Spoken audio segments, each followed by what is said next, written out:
چاہے ہم اپنے ماں باپ کے کتنے ہی لاڈلے کیوں نہ ہوں. بے شک. وسیم بھائی یہ کوٹ ہے اشفاق احمد صاحب کا میرے سامنے, تو یہیں سے آغاز کرتے ہیں آج کی بات کا کہ ڈو یو تھنک کہ زندگی واقعی اتنی مشکل ہے؟ بالکل. اصل میں دنیا کی سب سے جو غیر یقینی چیز ہے نا وہ زندگی ہے, اور سب سے یقینی چیز موت ہے. تو زندگی میں نا وہ ارادے ٹوٹتے ہیں اور آہستہ آہستہ غم آتے ہیں اور آپ کو پتہ چلتا ہے کہ ٹھہرنا مشکل ہی ہے. لیکن جو اللہ کے ساتھ رجوع کر لیتے ہیں ان کو یہ بات سمجھ لگتی ہے کہ جانا تو ہم نے ہے, لیکن جانے سے پہلے کچھ کام تو کرنے ہیں نا. تو وہ جو کام میں مصروف عمل, ابھی ہم بات کر رہے تھے کہ جو اللہ کے کام کر رہا ہے, جو مصروف ہے, تو پھر وہ ان چیزوں کو اپنے اوپر, اس غم کو اپنے اوپر حاوی نہیں ہونے دیتا. حضرت واصف رحمۃ اللہ ایک شعر پڑھا کرتے تھے کہ غم بھی گزشتنی ہے خوشی بھی گزشتنی, کر غم کو اختیار کے گزرے تو غم نہ ہو. تو یعنی کہ غم کو قبول کرنا ہے, اس کو ریڈ کرنا ہے, اور اس میں نا بڑا لیسن ہے. صحیح بات. تو یہ اللہ تعالیٰ ہماری برداشت, سب سے بڑی قوت برداشت ہے. بالکل صحیح. تو ہماری یہ برداشت بڑھانے کے لیے اللہ تعالیٰ غم بھیجتا ہے. صحیح. اور آہستہ آہستہ صبر کے ذریعے, نماز کے ذریعے انسان جو ہے نا اس مشکل سے نکل آتا ہے, کیونکہ اللہ کا وعدہ ہے کہ ہر سختی کے ساتھ آسانی ہے. تو سختی کے بعد آسانی ہے.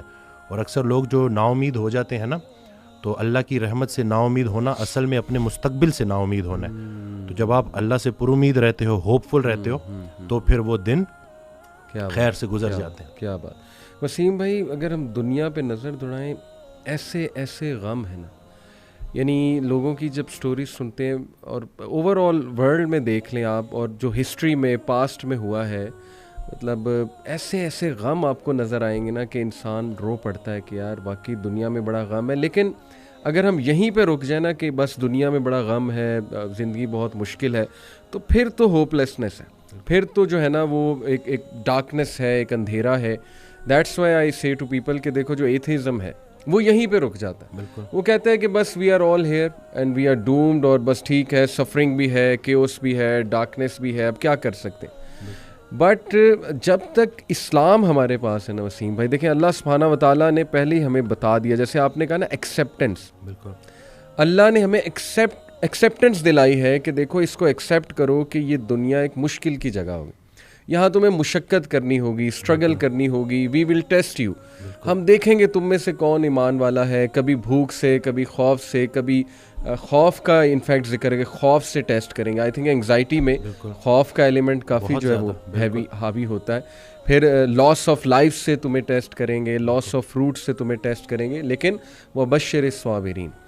اور دیکھیں اللہ نے پورا طریقہ بتایا ہے کہ دیکھو نا امید نہیں ہونا ہے. اگر یہ پرابلمز آ جاتے ہیں تو پھر اللہ طریقہ بھی بتا رہا ہے کہ تم نے ہوپ کیسے پکڑنا ہے. جیسے آپ نے کہا کہ نماز ہے, پھر صبر ہے. تو how amazing is the philosophy of our religion.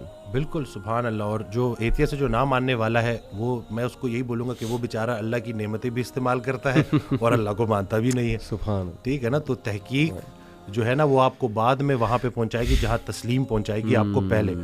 تو جو سرنڈر کرنا ہے نا, یہی سب کچھ ہم نے کرنا ہے. ایک آڈیو میں وہ بیان کر رہے تھے حضرت, تو انہوں نے کہا کہ پورا سرنڈر کرنا ہے. تو جواب آیا کہ حضرت اتنی کمزور صلاحیتوں کے ساتھ پورا سرنڈر کیسے کرو؟ تو انہوں نے کہا کہ تم پورا سرنڈر کرو, تمہاری صلاحیتیں بھی پوری ہو جائیں گی. سبحان اللہ. تو یہ ہے کہ جب آپ پورا سرنڈر کرتے ہو نا, یہ جو اپنی کارسازی نکالو گے تو کارساز کی کارسازی سمجھ آئے گی نا. تو یہ جو اللہ ہے نا, یہ ہمارے ارادوں کو توڑتا ہے, اور نہیں آتی کوئی پریشانی اس وقت تک جب تک وہ بڑی پریشانی کو ٹالنے نہ آئی ہو. وہ ایک واقعہ سناتے تھے کہ ایک بندہ ایک اللہ والے کے پاس جاتا ہے اور کہتا ہے کہ میرا مکان نہیں بک رہا, تو دعا کریں. تو انہوں نے کہا کہ نہیں تمہارا مکان نہیں بکے گا, جاؤ. تو وہ بڑا پریشان ہوتا ہے, پھر دوبارہ جاتا ہے, کہتے ہیں کہ آپ دعا کریں. کہتے چلو میں دعا کر دیتا ہوں. وہ مکان بک جاتا ہے. تو وہ اللہ والے کے پاس جاتا ہے اور اس سے پوچھتا ہے کہ آپ جب میں پہلی دفعہ آیا تو آپ نے کہا کہ مکان نہیں بکے گا, صحیح, اور جب دوسری دفعہ آیا تو آپ نے کہا کہ بک جائے گا. تو کہتے ہیں کہ پہلی دفعہ جب تم آئے تھے تمہارا ماتھا روشن لگ رہا تھا, صحیح, تمہارے ماتھے پہ خوش قسمتی کے آثار تھے. سبحان. دوسری دفعہ جب تم آئے تو تمہارے ماتھے سے بدقسمتی کے آثار آ رہے تھے, کیونکہ بڑا بدقسمت ہے وہ انسان جس کی زندگی میں اس کا گھر بک جائے. تو جو چیز تم اپنے لیے پسند کر رہے ہو, جس چیز پہ تم جشن منا رہے ہو, وہ اصل میں تمہارے استغفر اللہ کا مقام ہے, جس کو تم الحمدللہ کہہ رہے ہو. صحیح. انسان جو ہے نا وہ جلد باز ہے. وہ کہتا ہے کہ بس میرے اللہ کو اپنے مطابق چلانا چاہتا ہے. صحیح بات. اور اللہ نے ہمارے لیے کتنی خیر رکھی ہوئی ہے, کتنی آسانی رکھی ہوئی ہے, ہمیں خوش کرنے کے لیے اللہ کے پاس اتنا کچھ ہے, لیکن ہم جلد بازی میں اور نا امیدی میں اس سے محروم ہو جاتے ہیں. اور شیطان جو ہے نا وہ ہماری رگوں میں خون کی طرح دوڑتا ہے. صحیح. تو اس کا طریقہ واردات ہے ہی یہ وسوسہ دینا.